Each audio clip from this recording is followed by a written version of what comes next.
ايه رأيكم نتكلم شوية كده عن الدنيا وعن الحياة وعن الظروف وعن كده. وانا مش كبير قوي عشان اتكلم عن الدنيا واللي فيها، بس خلينا نمسك نقطة نقطة كده. في بعض الأوقات بقول الحمد لله إن في رب، إن في اللي إحنا لينا إله. أنت عارف إحساس إن أنت تبقى موجود وحاسس إن حد مراعيك، في حد متابعك، في حد واخد باله منك. قد إيه دي نعمة جميلة جدا وكبيرة جدا جدا، ولازم فعلا نقول الحمد لله إن في رب وإن إحنا لينا رب. بتبقى مبسوط قوي كده قوي لما بتلاقي ابوك ياخد باله منك ويسندك ويبقى متابعك ورحت فين وجاي منين، ولما تقع يمسك ايدك، ولما تحتاج له تلاقيه. حتى كنت بستغرب وبزعل قوي لما الاقي الام مثلا يقدر ربنا ان الام تموت وهي بتولد، يصعب عليا قوي الطفل الصغير اللي بيموت اللي امه ماتت ده، او ان الابن الاولاد عنده 5 6 عيال مره واحده ابوهم يموت. اصعب او يصعب عليا قوي، اقول يا الاطفال دي مين اللي يعني مين اللي يحن عليها ومين اللي يقويها ومين اللي يسندها. او لما الام تموت والاب يموت، في ايه؟ طلع ان الموضوع مش كده خالص، الموضوع اكبر من كده. احنا بشر بنحس فبنتألم، بس هل معقول ان احنا زعلنا ورحمتنا على بعضينا من النقطه دي هتبقى ارحم من رحمه ربنا على العيال دي او على الام او على الزوج او على الزوجه او على الاولاد؟ لا، طلع ان رحمه ربنا فوق رحمه كل ده. وكأننا بيعلمنا درس وبيفهم، بيقول لنا ان الاب ده انا اللي جبته، ولما خدته فانا انا اللي هسند، هو السند. اب ايه وام ايه لا وحنيتي، احنا ما نعرفش حاجه، لان هو الاحن. الام بتموت وربنا هو الاحن من الام، لان هو اللي جعل في قلبها الرحمه. الاب بيموت فربنا هو السند، مش الاب هو السند، مش الاب هو اللي بيرزقني وهو اللي بيسندني، لا، ده انت ماشي في معيته، هو اللي بيحن عليك وهو اللي بيرحمك وهو اللي بيخلي باله منك، وهو لما بتحتاج له بتلاقيه في اي وقت، في اي وقت، في اي ثانيه، في اي لحظه. هو ارحم ورحيم فعلا، هو اللي بدأ كلامه بسم الله الرحمن الرحيم. فدي واحد مبسوط جدا ان في رب موجود، ان في اله عظيم يعني بيراعينا، بيقف معانا، بيحن علينا. والتاني سبحان الله لما سيدنا محمد صلى الله عليه وسلم كان بيبكي، فربنا بعت له سيدنا جبريل وقال له يا محمد، قال له يا محمد ما الذي يبكيك؟ هو أعلم، ربنا عالم، بس من باب التوظيف ان كل واحد ليه مسؤولية، وبيعلمنا برضو النقطة دي ان احنا في حياتنا نمشي ازاي، وان احنا يكون في وظائف كده، كل واحد له وظيفة. جعل الرسل قادر يبلغ سيدنا محمد على طول يعني، ولكن من باب الوظائف، المرتبة الوظيفية، كل واحد له وظيفة، بعت له سيدنا جبريل يعني بالوحي، زي ما بعته يسأله يا محمد ما الذي يبكيك؟ سأل محمد ما الذي يبكيك؟ فسأل سيدنا جبريل النبي صلى الله عليه وسلم وقال له يا محمد ما الذي يبكيك؟ قال أمتي أمتي يا جبريل، أمتي أمتي يا جبريل. فصعد سيدنا جبريل لربنا وقال له إنه يبكي أمته، ويبكي على أمته، خايف عليها. قال له اذهب إلى محمد وقل له إنا سنرضيك في أمتك. ما تخافش، تخاف على أمتك، ما تخافش عليهم. حتى ان يقال ان هو ربنا قال له سيدنا محمد يعني وانت خايف على امتك، خلاص انا هوليك مسؤوليه ان انت خلاص حاسبهم انت يا محمد، هولي امر امتك اليك يعني، او كما قيل يعني، او كما قال ربنا يعني. خلاص انت زعلان امتك وخايف عن امتك، ايه رايك نخلي انت تحاسب انت امتك؟ ولكن النبي صلى الله عليه وسلم عنده فطنه، في ذكاء، قال له لا يا رب انت ارحم عليهم مني انا. شوف قد ايه يعني، بالرغم ان ربنا خلق نار وخلق، لا وما خلقش النار عشان يعذب لا، وهو لو عايز يعذبك ما كانش جاب لنا رسل، ما كانش جعل انبياء كتير يجوا يفهموك يعني. واحد عايز يعذبني هيفهمني؟ يعني لو ربنا عايز يعذبنا هيبعت لنا حد يفهمنا؟ انت لما يكون واحد كارهه هتنبهه، ولا انت عايز ترميه في مصيبه على طول خلاص بقى؟ لا، ربنا لا يعذبك ليه؟ ما كانش بعت لك رسل، ده جعل لك الارض دي كلها، اختار لك الارض كده بالقرى دي، وهيأ لك فيها المعيشه، وهيأ لك فيها كل حاجه، ظبط لك الجو بتاعها والمناخ بتاعها، وبسط الارض وارسل الجبال، وجعل الشمس وجعل القمر وجعل النجوم، كل حاجه خدمه. اتفضل عيش. وخلقت لك الفطره السويه الاول، محدش، مفيش طغينه، مفيش حقد، مفيش بس من باب الابتلاء عشان يشوف انت ايه بقى. انا عملت لك كل ده يعني جعل الشيطان، جعل النفس، جعل الهوى، جعل ان في ناس سيئه وسطين عشان تشوف قدره ابنك، عشان يعلي درجتك.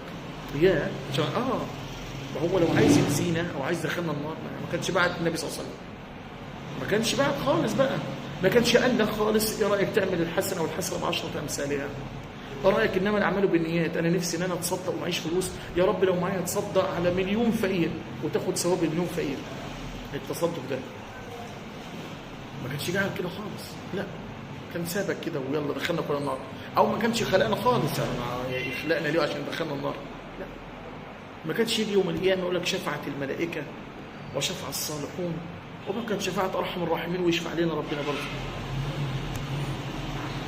مفيش ارحم من ربنا علينا، مفيش ارحم من ربنا علينا، مهما فكرنا ومهما قلنا ومهما اتكلمنا، ربنا ارحم حد بينا. هو حطنا بيفتخر بينا، عنده الملائكه بتسجد له ليل نهار، يعني ولو ما سجدتلوش الملائكه هل هينقص من ربنا شيء؟ هل هينقص من ملكه شيء؟ ولا ينقص من ملكه شيء.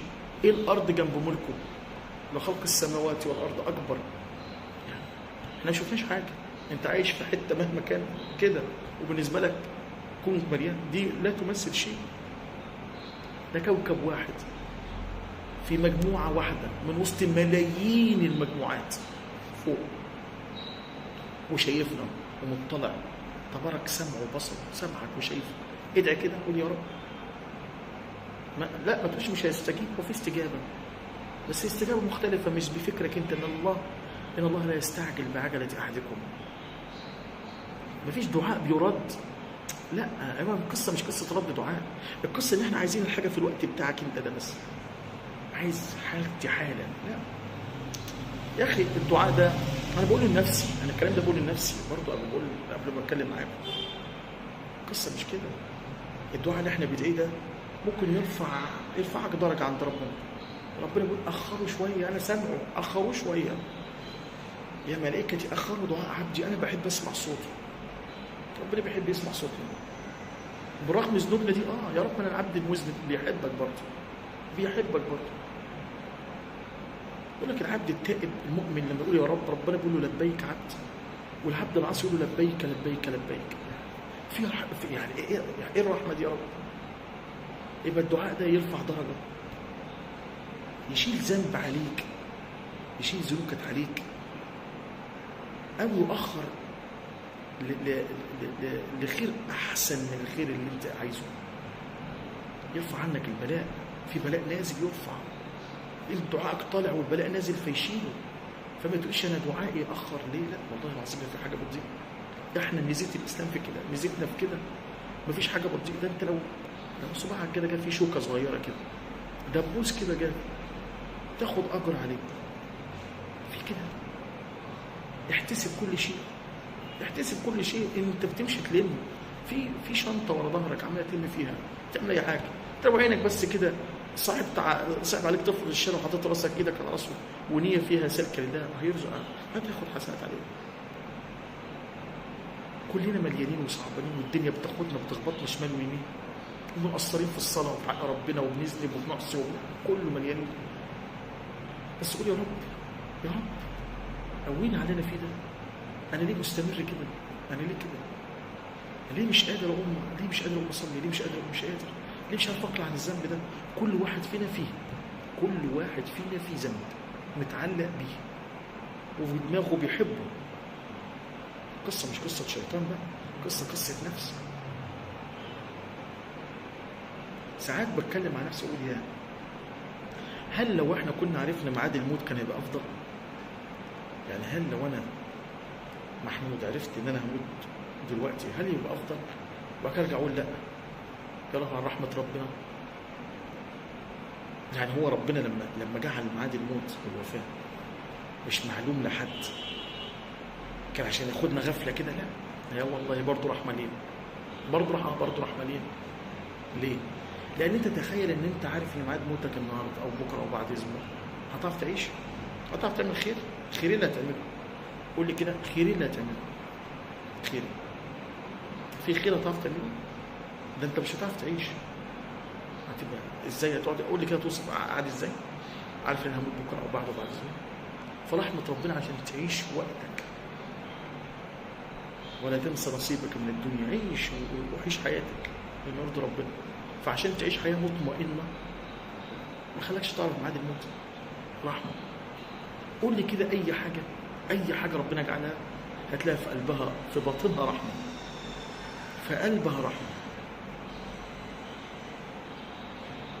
مفيش اله رحيم غير ربنا، مفيش اله عظيم زي ربنا، مفيش حد بيحبنا زي ربنا.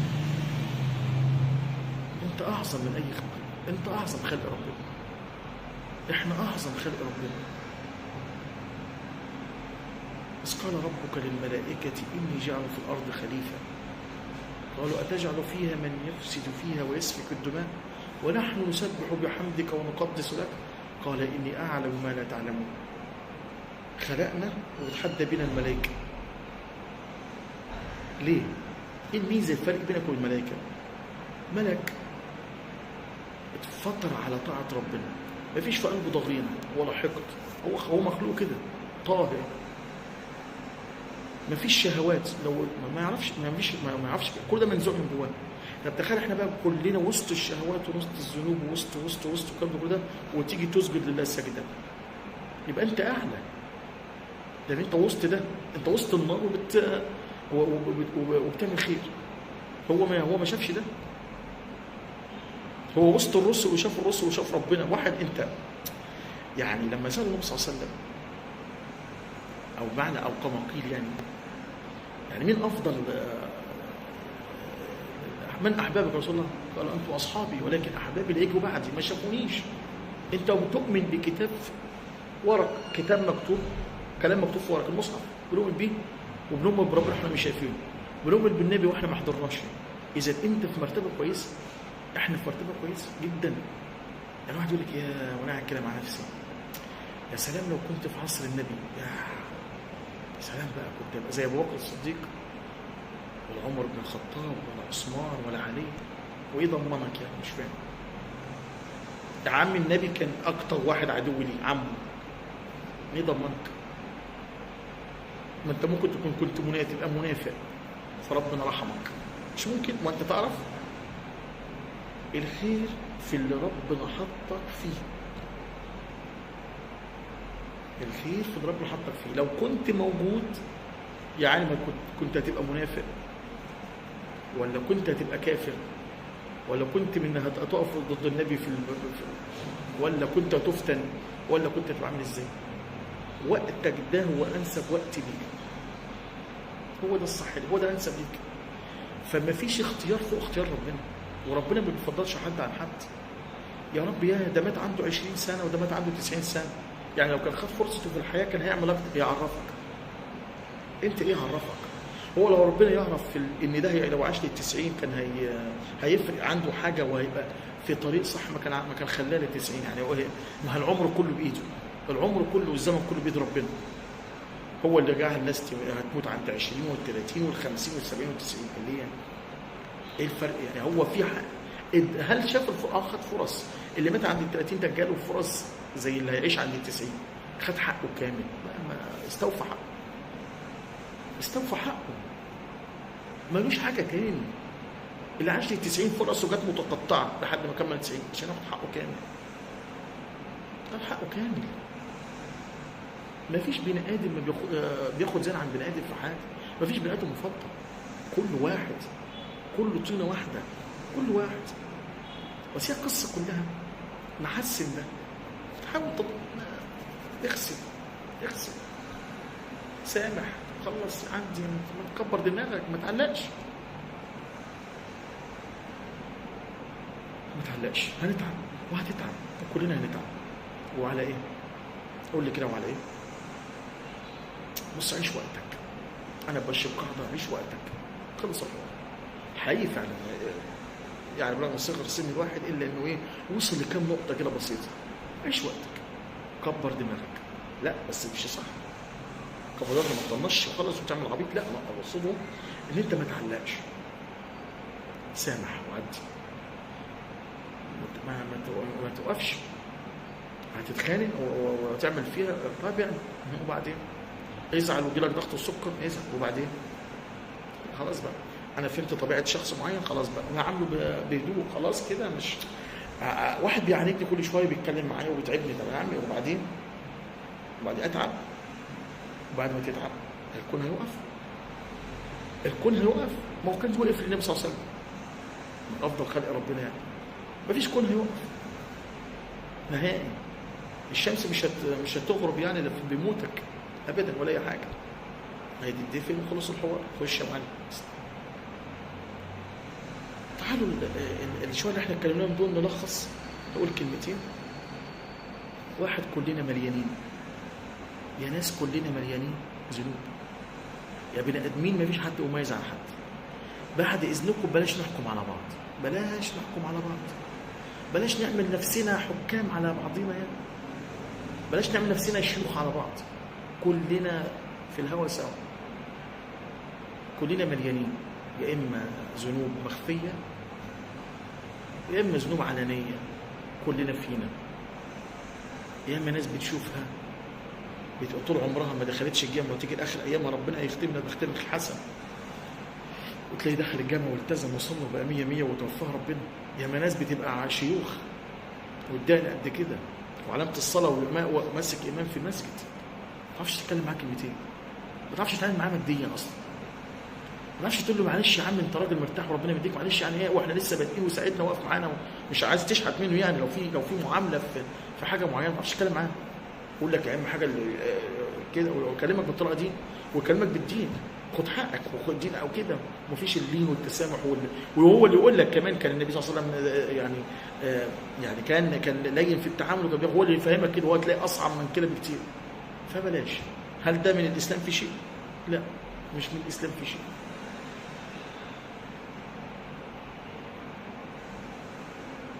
ولو احنا عاملنا الناس باللي احنا بنتقابله، لو احنا عملنا شخص وحش بقى كده، احنا بقى نعامل الناس الباقيه بقى بنفس الطبيعه الوحشه اللي كده، يبقى كلنا هنضيع. يعني لو واحد عاملني وحش وانا بتعامل معاه ماديا، في بشتري بيت او بشتري ارض او بشتري عربيه او عاملني بطريقه صعبه جدا وكده، لو انا بقى جيت عملت الناس الباقيه كده، هيبقى بسبب واحد زي كده قابلته؟ لا يا عم، لا بلاش الفكره دي، الله يبارك له. انا دي انتشرت قوي، ما هو فلان بيعاملني كذا وفلان بيعاملني كذا، وباجي اشتري من فلان وفلان بيتعبوني، فانا بقى هعمل ناس زي كده، يبقى كده هنقطع الخير، بنقطع الخيوط مع الخير كلها. لا بلاش. لو واحد وحش بلاش تأذي غير الفقير اللي ممكن في امس الحاجه ان انت تحن عليه. يعني ممكن يجي لي واحد العياده عندي ويبقى صعب جدا معايا، ويخليني والله ما اسيب لك جنيه من اسلوبه وطبيعته، بس بيقفل باب خير ورا فقراء كتير انا كنت عايز اسيب له. لا، برجع اقول لا، مش هاخدهم بذنب ده خالص. انت بتتعصب وتتضايق يعني، واحد زي ده خلينا نقطع الخير كله. هو لو انت عملت كده وانت عملت كده وانت عملت هنقطع الخير، يبقى انت شاركته في الذنب ده. لا يا عم، خلينا سهلين، عدي حياه كاننا ماشيين في طريق. يا عم عدي، هركن على جنب عشان الحياه تعدي ببساطه خالص. خلينا ضيف خفيف، احنا خلينا ضيف خفيف على بعض في الدنيا. حافظ على الخير اللي ربنا حطه في الارض، خلي يكون لك حاجه مميزه. في حاجه تانية بقى بسيطه خالص، عايزين كل ما نبعد نقرب، كل ما نبعد نقرب. كل ما نبعد عن ربنا نجيب حبل ونقرب، نقف على الباب، نقرب، ابعد شويه، دماغك عماله تجيبك. انا بعدت، خلي بالك، انا ما صليتش، مكسل، مش مشكله، ماشي. بعدت يومين 3 4، قلبك شغال، ما في حنيه في قلبك برضه. قرب، ارجع تاني، ارجع بركعه، ارجع بركعتين، ارجع بصلاه، ارجع باي طريقه، ارجع وتصدق اي حاجه. طلع 5 جنيه، طلع 10 جنيه، طلع 2 جنيه، طلع اي حاجه طلعها. قول يا رب تقبل، يا رب نقف على بابك ارحمنا. لا اله الا الله الواحد الاحد الفرد الصمد الذي لم يلد ولم يولد ولم يكن له كفوا احد. يا رب انا العبد الفقير، يا رب انا اللي محتاج لك، يا رب انا عارف ان انا واقف في اخر الصفوف خالص على بابك، انا عارف انت شايفني وسامعني. يا رب انا المذنب، انا العبد المذنب، وانت سايق العربيه وانت ماشي، انت راكب العجله، انت راكب الميكروباص، وانت ماشي وانت بتشتري وانت بتعمل اي حاجه جت على لسانك،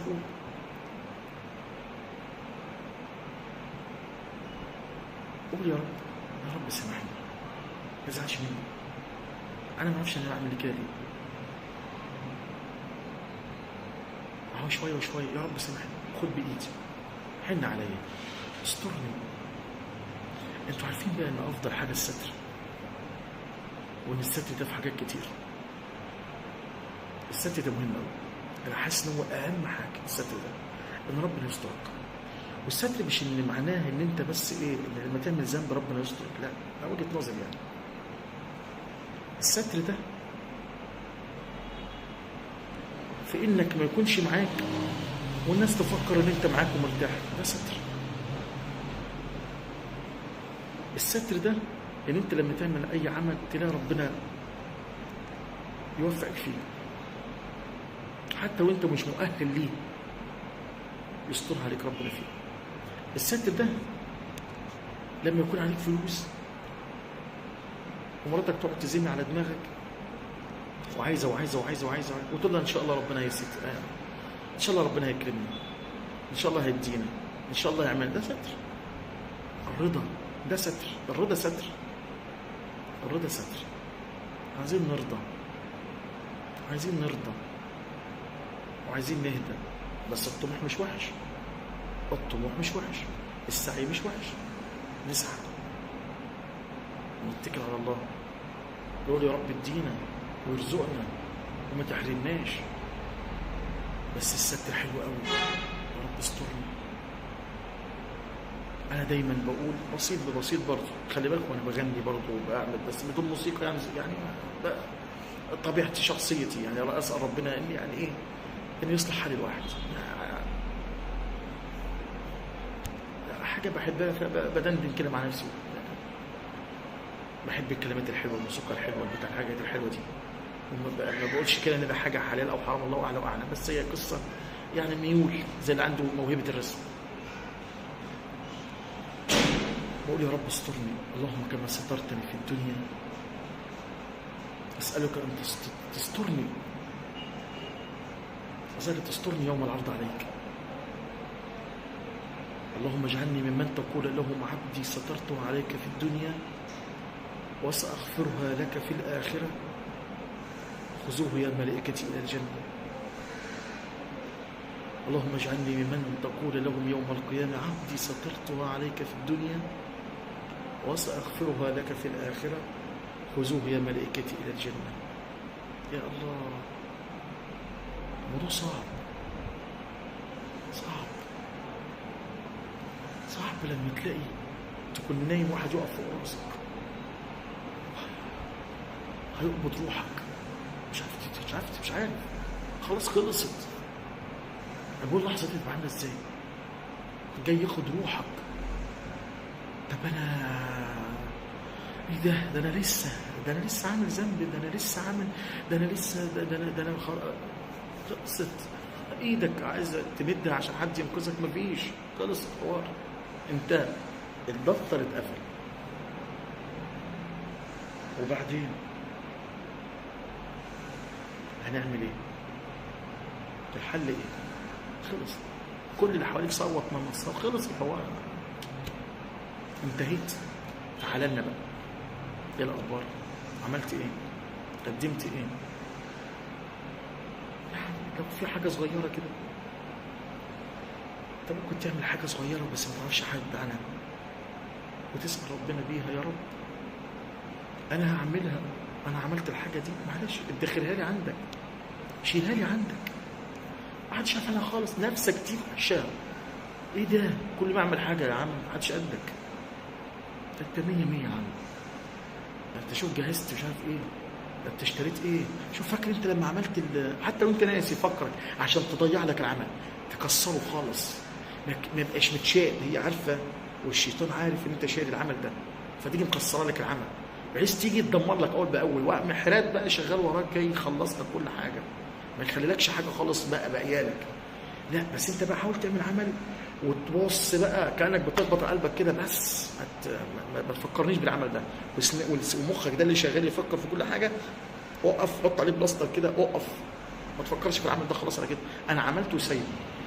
كل ما نفسك تيجي تحدث بيه قول لا يا رب سامحني، انا ما اقصدش، اوعى يا رب تاخد بنيتي، يا رب ما تاخدش بنيتي دي، ما تاخدش الفكر ده ان انا ايه، ان انا عملت، لا يا رب، لا يا رب ده انا شايله عندك، يا رب انا شايله عندك، يا رب انا شايل عندك، يا رب انا ماليش دعوه بنفسي ولا بتحدثني ولا رياء ولا نفاق يا رب، عشان يا رب لو في رياء ونفاق انا ايه، انا بستعيذ بالله من الرياء والنفاق ده يا رب، انا عايزه خالص ليك، خالص خالص، وشيله. ويوم القيامه يا رب انا عملت العمل ده. مش انت تسمع ان في عبد يوم القيامه بيجي يقف بين ايدين ربنا ومفيش حسنات خالص مكتوبه له خالص، خلاص كده الملائكه واخداها على النار ومقيد، والعبد يتلفت يمينا ويسارا كده، فربنا يؤمر ان هو ايه، وقف العبد ده، وقفه، عبدي الك حاجه، انت في حاجه عايزها؟ يقول لا يا ربي، ولكن يعني انا كنت يعني املي في ان انت ما تعذبنيش، يعني ظني بك غفر للذنب فاغفر لي، ظني بك غافر للذنب فاغفر لي. فيعني ربنا يحن عليه ويقول له يعني خذوه يا ملائكتي الى الجنه، انا عند حسن ظن عبدي.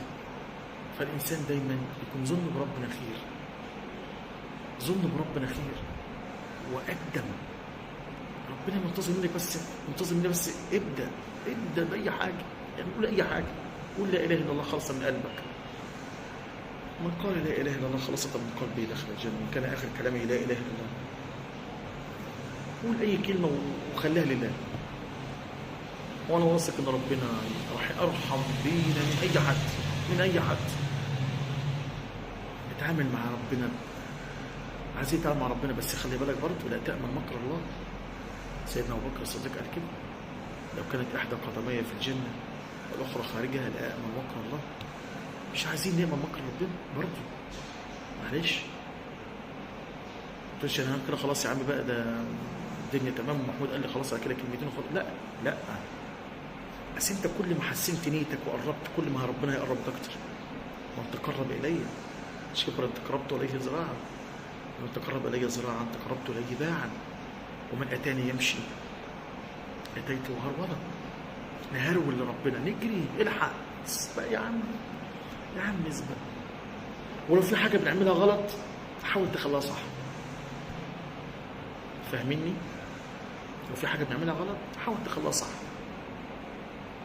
بس حاجه بتحبها وبتعملها بطريقه غلط او بطريقه ربنا ما يحبهاش، لا احود يمين يا عم، خليها صح، احود يمين.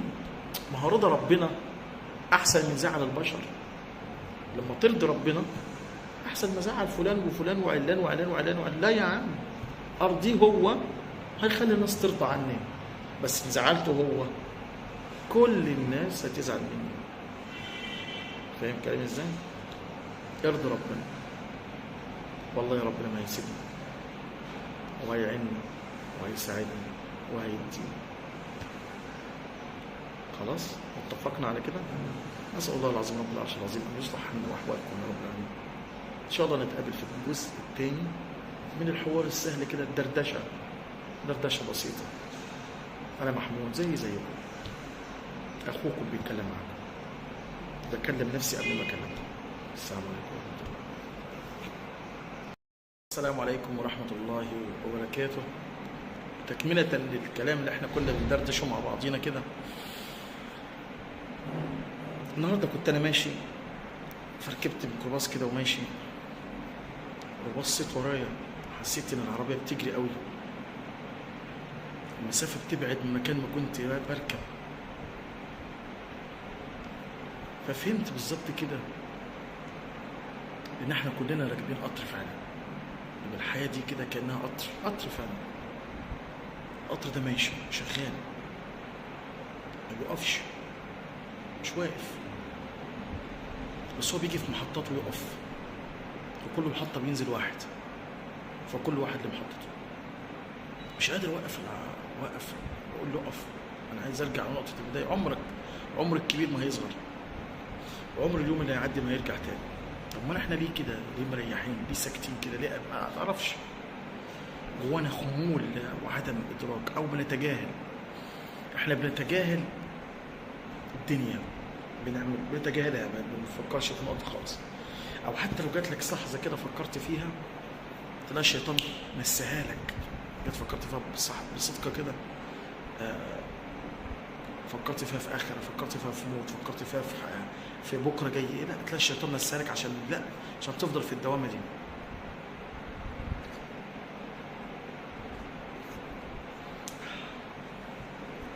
مش عارف، كل ما يجي لحظه زي كده افكر فيها وقارن وضعي او فكره، طب انا ليه ما بفكرش كده على طول؟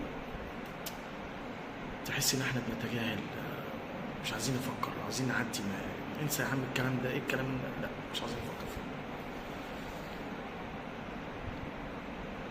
كاننا كلنا فعلا زي ما قلت لك، احنا كلنا كده راكبين قطر ونازلين، كلنا نازلين محطتنا، بس المحطه دي هو البيت الاصلي، هو المقر الاصلي بتاعك، هو المقر الاصلي فعلا. الاخره دي هي دار البقاء، هي دار النهايه، هي النهايه، هو بيتك الفعلي، هو ده مسكنك، مأواك اللي انت فعلا المفروض تجهز له، علشان زي بالظبط كده النمل لما بيقعد طول الصيف ولا يجمع في اكله ويظبط حاجته، ويجي داخل خلاص مستقر، ده النهايه. نفس الكلام كده. بس برضه هل ممكن ان انا اركن على الموضوع ده؟ يعني اقول مثلا ايه، انا اشتغل ليه؟ او يعني ليه افكر في ان انا اعمل واجيب فلوس وابني العيال بيت واجيب للعيال شقق واجهز لهم فلوس. بقول طب ما ايه، ما انا كده هموت. لا، ولا تنسى نصيبك من الدنيا. لا، اشتغل واعمل وجهز، ولو قدرت توفر حاجه لاولادك مش عيب ولا حرام، ولا قدرت تعمل حاجه لنفسك مش عيب ولا حرام. لا، هو المطالب كده، يعني مش مطالب ان انت تقعد وتاكل وخلاص. لو قدامك شغلانه هتجيب لك 105 جنيه تقول لا انا استفيت النهارده كده هقفل بابي. لا، انت مش مطالب بكده خالص. ربنا حطك في الارض، قال لك اللي انت عايز اعمله، بس اعمله بيرضي ربنا، اعمله بالحلال. فما تجيش تاخد حجه بقى ان احنا كلنا هنموت ومش عارف ايه، وتتكاسل وتتهاون في الموضوع ده خالص. يعني لا طبعا. تعال نتكلم كده، نتنقل كده في الكلام، كنا بندردش كده عن طبيعتنا، يعني عن حياتنا. هل في حاجه اسمها امل؟ ان انا يكون عندي امل او حلم؟ وهل له قيمه؟ وهل لو ما اتحققش واجب عليا ان انا اسعى وراه لحد ما احاول قد ما استطعت، او قد ما اوتيت من قوه ومن قدره؟ في بعض الاوقات، يعني انا عن نفسي كان في حلم بيراودني كتير، فشلت ان انا احققه، بس ما سبتوش خالص، فضلت وراه، وتحقق لي بعد فتره كبيره جدا جدا جدا جدا. كنت بدعي ربنا في كل صلاه، لو على قدر الصلاه اللي بصليها كنت بدعي ربنا فيها انه يحقق لي الحلم ده. عايز اقول لكم ان الحلم اتحقق بعد 8 سنين، ودي بقت قاعده عندي.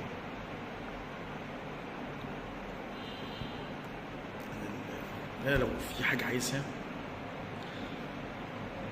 اصمم عليها، وربنا ما بيحرمش عبد مصمم على حاجه ابدا، ما يحرمكش من حاجه عايزها ابدا. إلا لو فيها شر ليك. ما تجيش تحلم إن أنت تقابل رقاصة مثلا، ما تجيش تحلم مثلا بحاجة زي كده. أنت بتحلم بحلم ذو قيمة، عندك حاجة تتمناها، ويكون عندك مؤهلات تؤهلك إن أنت ممكن تبدأ منها. يعني ما كده يعني ما بحلمش إن أنا أكون ملياردير وأنا قاعد في البيت مثلا، أو أنا ما عنديش أي مؤهلات نهائي.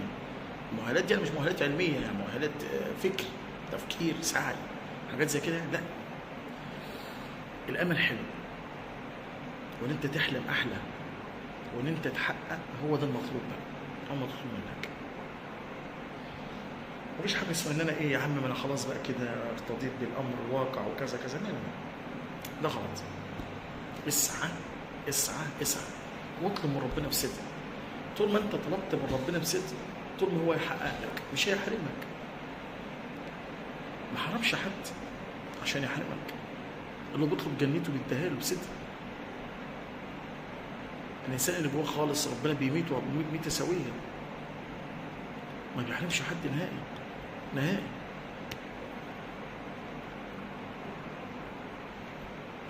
فنطلع من القصة دي بإن إحنا اللي عنده حلم يحاول يحققه، يسعى وراه. فشل، حاول تاني، حاول تالت، حاول رابع، حاول خامس، حاول سادس. بس ما تخشش في حاجة خسرانة قوي. يعني أنت دخلت في حاجة وفشلت أو خسران، هو نفس الموضوع خسران، وكل حد بيقول لك ده خسران خسران خسران. خلاص مش دخلت فيه وجربته مرة واثنين وثلاثة، شوف غيره. خلاص بقى شوف غيره، انتقل لمرحلة تاني. اقعد مع نفسك وعيد حساباتك، اعمل نظم نفسك تاني. فشلت فيها تاني بقى يبقى مفيش خير فيه. بس المهم من الأحلام إن ربنا يأذن، القبول نفسه، ان ربنا يحط لك في الحاجه دي القبول والتوفيق. التوفيق اهم حاجه، ان انت توفق في الحاجه دي. ما هو لو ربنا رايدها لك هيوفق لك فيها، هيرزقك بيها، هيرزقك ولاد الناس يساعدك بفرص تجيلك لتحقيق الحاجه دي. ولكن لو مفيش توفيق مهما تسعى في الشيء ده مش هيوصل. يعني هو ربنا اذا اراد شيئا، انما امره اذا اراد شيئا ان يقول له كن فيكون.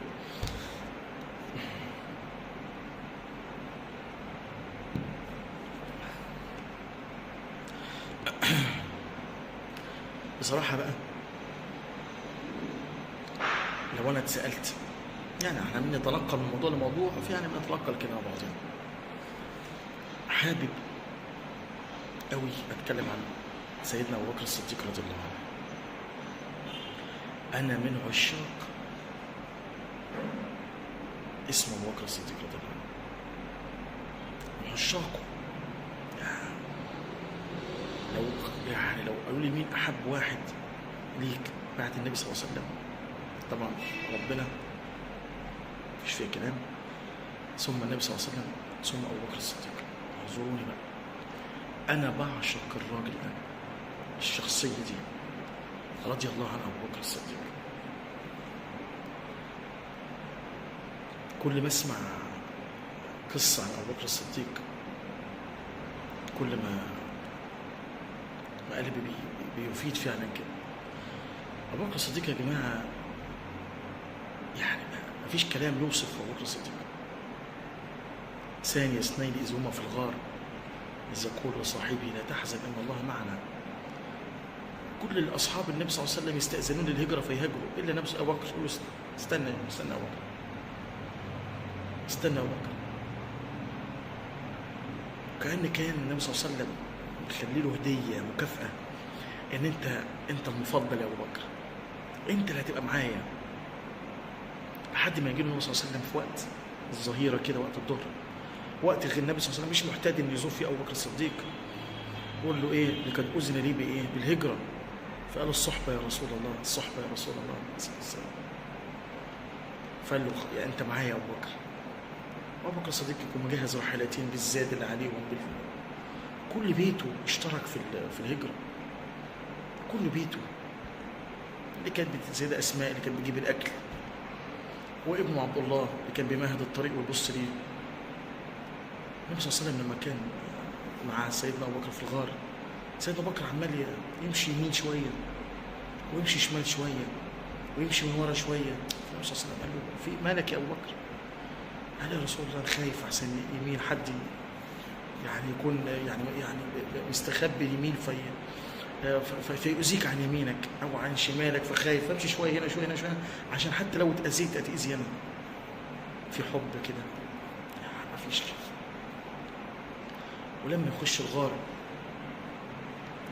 يحط ايده على اي شقه ورجله في اي شقه عشان ما تطلعش حاجه تؤذي النبي صلى الله عليه وسلم، لدرجه ان فيه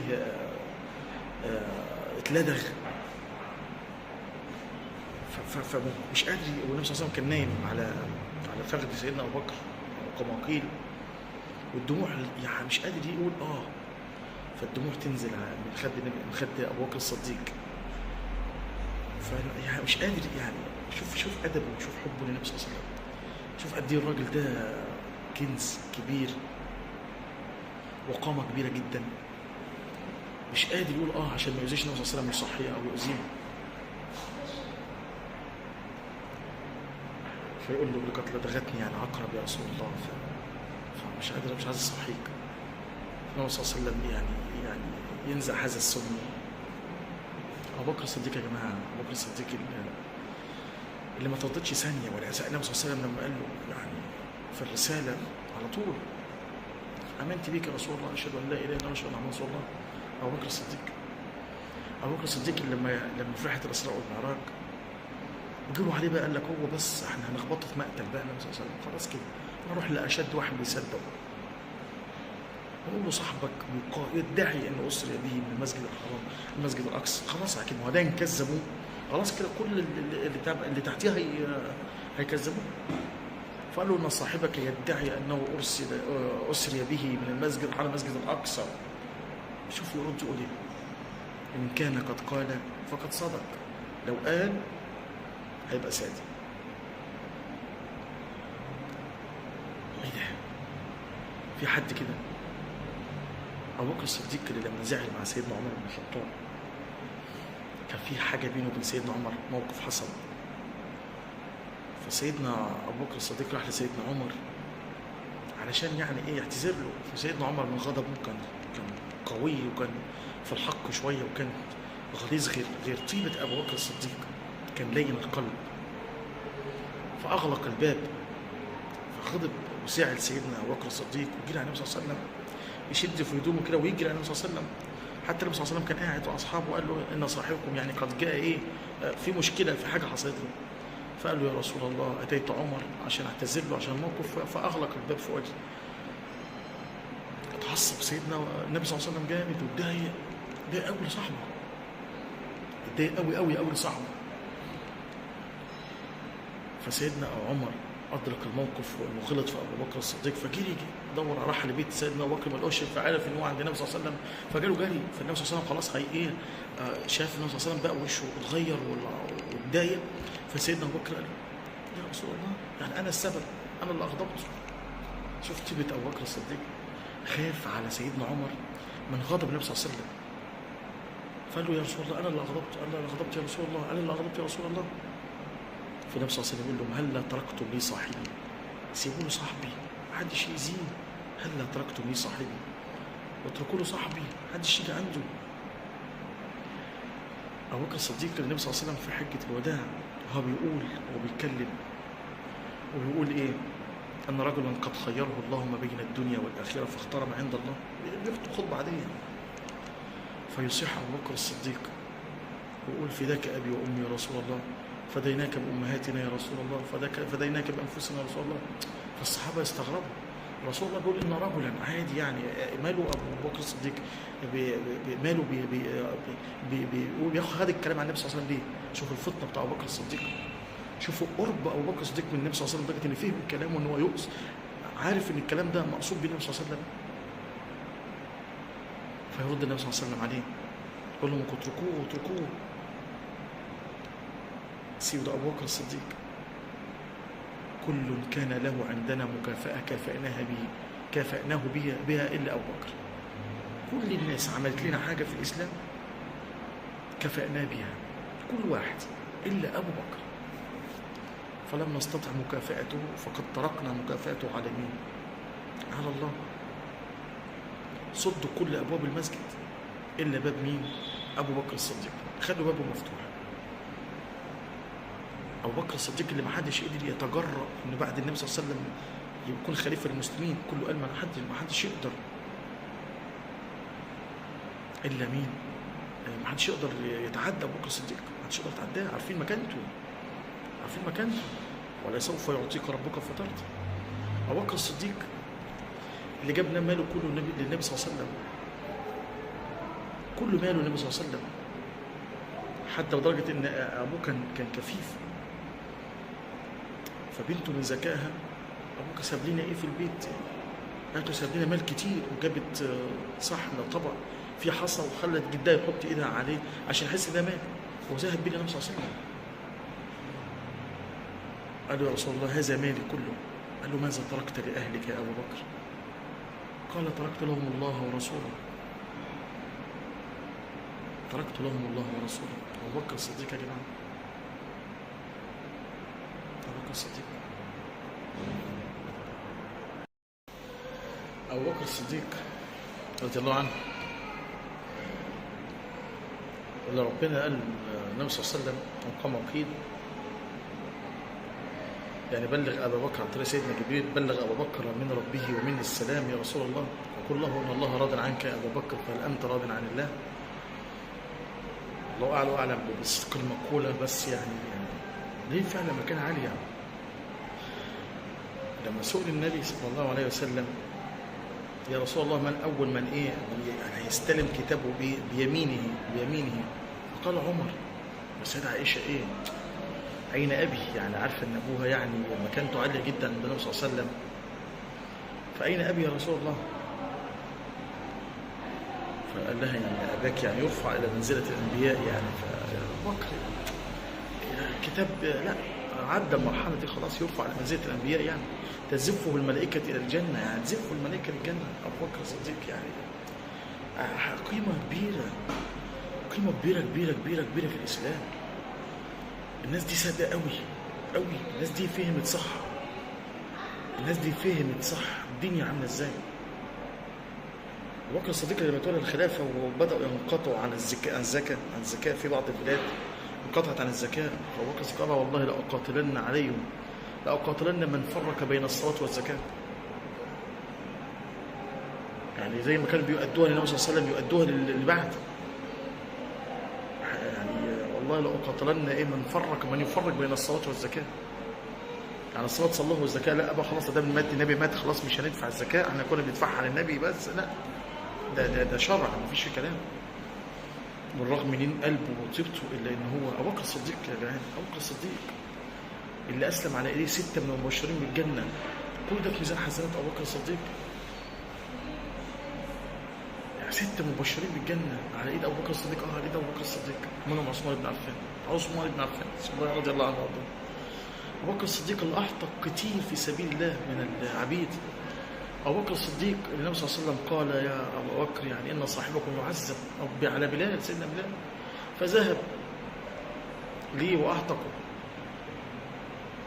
وسيدنا عمر الخطاب قال بلال سيدنا، أبو بكر سيدنا أعتق سيدنا، أبو بكر سيدنا أعتق سيدنا، بلال يعني سيد أعتق سيد، يعني سادات. أبو بكر الصديق مين كان يقدر يتعدى على أبو بكر الصديق؟ مين كله كان عارف مكانته أبو بكر الصديق. أبو بكر الصديق اللي وقف لما كانوا مشركين عايزين يؤذوا النبي صلى الله عليه وسلم، فوقف ضده وكده وفضلوا يضربوه لحد ما كان خلاص أغمى عليه ونقلوه للبيت، فكل ما يفيق يقول لهم النبي كويس، بس بيغمى عليه تاني، النبي كويس، النبي بيغمى عليه تاني. طمنين على النبي اهم حاجه، مش هو شوف الحب ده، ايه الصدق ده، ايه يا ابو بكر، ادركت واحنا مش فاهمين، او احنا مش عايزين نفهمه؟ ايه اللي انت فهمته واحنا مكبرين دماغنا عنه؟ ايه الحقيقه اللي انت وصلت لها واحنا مش عارفين نوصل لها؟ ايه اليقين اللي انت وصلت له ده؟ اللهم انا نسألك الهداية يا رب. ايه العشق ده؟ ده عشق. طب ده عشق لله وعشق للنبي والمنظر ده، ايه الحب ده، الصفاء ده. الناس دي وصلت لمرتبة، الناس دي كانت فاهمة ايه عن الدنيا احنا مش عارفين نفهمها. طب ما احنا شايفين كل حاجة، شايفين ان ملهاش امان، شايفين ان كلها عذاب وشقة وتعب ومشقة وحرمان وضيق وحال شايفين كل ده ايه؟ ليه ما وصلناش لهم كده؟ ليه؟ اتمنى مش عارفين ندرك الواقع ليه كده؟ ليه الحقيقة مش عارفين نوصل لها ليه؟ لا حول ولا قوة إلا بالله العظيم. لا حول ولا قوة إلا بالله العظيم. الناس دي هنشوفها يوم القيامة. الناس دي كده واحنا واقفين عندها، يا ترى هم كانوا فين واحنا نبقى في آخر الدنيا خالص؟ أيوة احنا فين وهم فين؟ احنا فين وهم فين؟ يا رب اصلح قلوبنا، يا رب اصلح قلوبنا يا رب. تخيل كده النبي صلى الله عليه وسلم واقف حوالين الحوض يوم القيامة وانت قربت، يا ترى هيتقال لك ايه؟ يا ترى هيتقال لي ايه؟ قلت لك تعالى اشرب، خد. النبي صلى الله عليه وسلم هيسيك بايده ولا الملائكه تزيحك وتزقك؟ والنبي صلى الله عليه وسلم يكون صعبان عليه، سيبوه ده من امتي. تيجي المكه تقول يا رسول الله انت مش عارف عملوا ايه بعدك، ده عمل ايه بعدك؟ ده بدل وغير وعمل. اللهم لا تجعلنا من الذين بدلوا وغيروا. اللهم اسقنا من حوض النبي صلى الله عليه وسلم شربة هنيئة لا نظمأ بعدها أبدا. طب لما يتنادى علينا هنقول ايه؟ أنا بقول لنفسي لما يتنادى عليا أقول ايه؟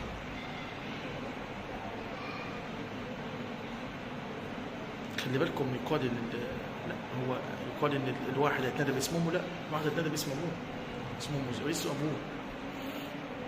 دعوهم لآبائهم، لا، الواحد يتنادى باسم أبوه.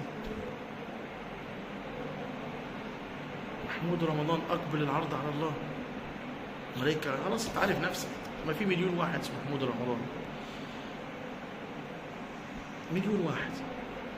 هنعرف ازاي؟ هتعرف ازاي انت العبد المقصود؟ هي انت هتفهم نفسك، معروف ان انت هتيجي تطلع، ما تطلع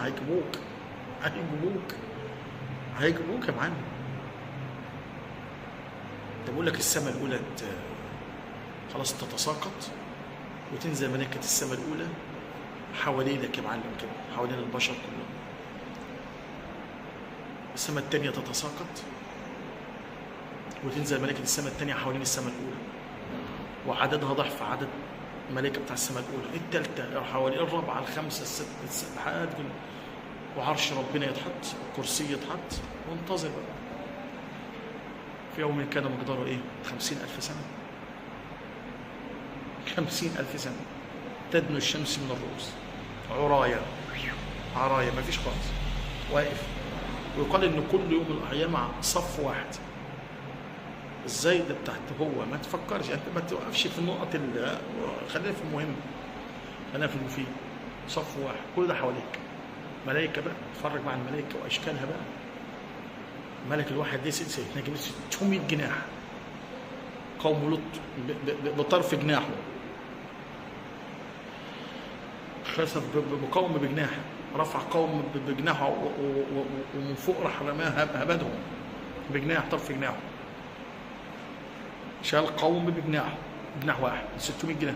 تصور بقى الملائكه دي عامله ازاي؟ هتهرب تروح فين؟ هتهرب تروح فين يا معلم؟ انت تصحى من قبرك كده بس تلاقي الامور تتشقق، تطلع تلاقي ملائكه وراك، امشي هنا، روح هنا، امشي، تسوقك كده زي الغنم لما بيساقوا كده عشان تتجمع كلها في ارض المحشر. تسوقك تمشي كده، لا يا معلم لف، راح فين؟ امشي، مش تعالى وتوقف، كلنا واقفين انتظر. الشمس تدنو من الرؤوس، العرق خلاص، الناس مش مستحمل، محدش مستحمل. ده احنا درجة حرارة 43 أو 40، مش مستحملين نقعد بدون مروحة أو تكييف، ما بنمشي للتكييف تحت التكييف.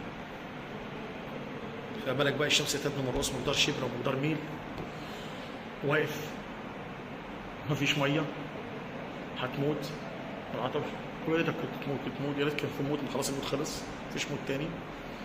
مش مستحمل نفسك، واقف وحواليك الاشكال ده وحواليك كل ده، كل الحيوانات حواليك وكل حاجه حواليك، كل حاجه محشوره، كل محشور، كل اللي خلقه ربنا محشور، كل اللي خلقه ربنا محشور من اصغر كائن لاكبر كائن.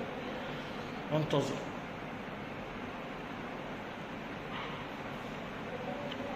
ناس تتجمع تروح لمين؟ سيدنا آدم. نفسي نفسي. خلاص كله بيهرب منك. كله بيهرب منك. سيدنا موسى نفسي نفسي، سيدنا نوح نفسي نفسي، كله نفسي نفسي، سيدنا عيسى نفسي نفسي. بس اقول لكم على التجاره الرابحه عشان تخلصوا، روح لمحمد صلى الله عليه وسلم. هو اقرب واحد لربنا، هو احب واحد ربنا بيحبه. فياتي النبي صلى الله عليه وسلم تحت الكرسي ويسجد. يقال يسجد يوم، اسبوع، زي ما ربنا اذله، ويدعو ربنا بدعاء ربنا يفتح عليه بدعاء في اليوم ده ما تقالش قبل كده. فربنا يقول له ارجع يا محمد، ويعني وانا ساتي للفصل بينكم. انا شفعت النبي في الوقت ده عشان بدء الحساب، انا مش ما اخرجش زي كده. وربنا بقى خلاص بقى يأتي ربنا وفي حجاب بينه وبين الناس.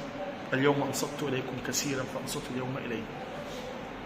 خلاص لحد ما عشت ومت وخلقت الكون لنهايته أنا ما اتكلمتش معاكم، سبتكم تعملوا ما بدل. أنصت اليوم إلي. خلاص كده. ويبدأ بقى النار تقرب مجرورة مقيدة بسلاسل، أي لو اتثابت هتلتئم أرض المحشر اللي فيها، مش هتخلي، مش هتخلي. والجنة تقترب، تقرب كده، فأزلفت الجنة، أزلفت، جات لك كده، يعني عارف أنت لما يكون البساط بينزل لك لحد عندك. وأزلفت الجنة للمتقين غير بعيد، مش بعيدة جنبيك. ويربط الصراط ما بين الجنة والنار، النار تحتيها والجنة في نهايته. تصور انت بقى سواد كحل، مش شايف حاجه خالص، انت ماشي على صراط مش شايف حاجه خالص خالص نهائي. يعني تحاسب الصراط وبعد كده الموقف عامل ازاي؟ تعال اقف، تتطاير الصحف الاول، كل واحد يمسك كتابه، انت ونصيبك. بيمينك لو انت كويس من اهل اليمين هتمسك كتاب من اليمين، شمال والله حتى لو خبيت ايديك.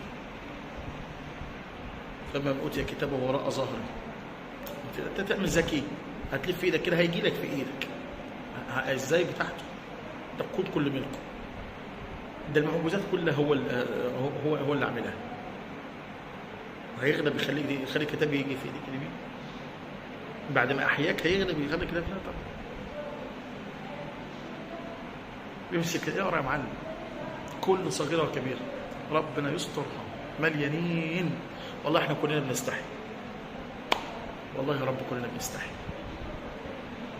والله يا رب كلنا بنستحي، وانا اولهم. وبعدين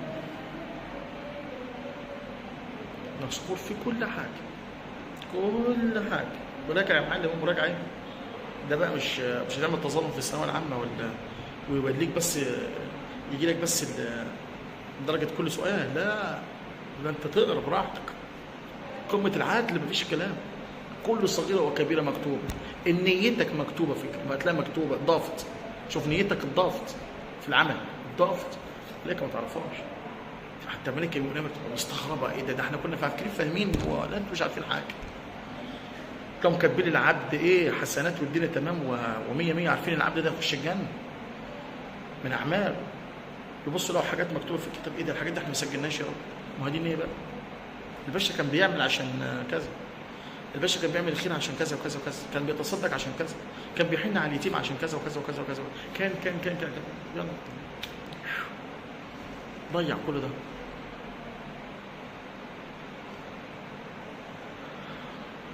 صعب صح؟ صعب قوي. يلا بقى اقبل العرض على ربك، في بينك وربنا حجاب.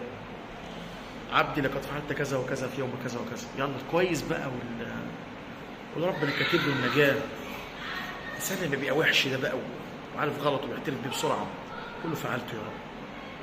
عبدي لقد فعلت كذا وكذا، فعلت يا رب. فيقال له يوم القيامه وحسب رحمه ربنا بيه بقى: عبدي لقد سترته عليك في الدنيا وساغفره لك في الاخره، خذوه يا ملائكتي الى الجنه. امال التاني بقى: لا ما عملتش. ايه ده؟ منين انا عملت الكلام ده؟ يعني ذكي بقى الواد، واصح واعي بقى ومدردح، ما عملتش حاجه. وقال لك بقى ايه؟ لا يشهد عليا. ايه، في حاجه اسمها ايديا تشهد وخلاها، فيختم على فمه كانه اتخلق بدون فم، بدون بق يتكلم منه. وتكلمنا ايديهم وتشهد ارجلهم. ايده تتكلم بقى، ايده تتكلم، مش قادر يرد، شايف ايده بتتكلم قدامه: ايوه يا رب ده انا سرقت، ايوه يا رب ده انا وفرجه يتكلم ورجله تتكلم: ايوه يا رب ده انا جريت في الحرام وعملته. وربنا يرجع له بقه تاني فيقول: ويحكما، يخرب بيوتكم، ايه ده؟ فعنكما كنت ادافع، ده انا كنت بدافع عنكم، حرام عليكم. فيغل بقى، يربط بقى بالسلاسل بقى، وسلاسل بقى جات له من فرصه بقى، ما صدق. ده الملائكه لو من اول يوم كان ربنا سوهم علينا كانوا هلكونا. الارض نفسها لو لكل بتشتكي ربنا من بني ادم، من اللي بنعمله على الارض. والسماء بتشتكي: يا رب خلينا اطبقها عليهم، والارض يا رب خلينا نسفهم. وربنا يقول لهم: لو خلقتموهم لرحمتموهم، لو خلقتموهم لرحمتموهم.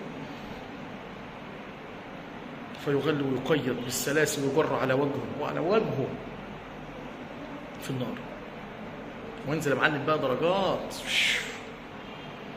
تحت بقى، حسب الدرجه بتاعتك بقى. يلا مع فرعون، ولا مع هامان، ولا مع قارون، ولا مع ابو جهل، ولا يلا يا معلم بقى، اختار لك بقى حسب انت اي فئه من الحاجات دي.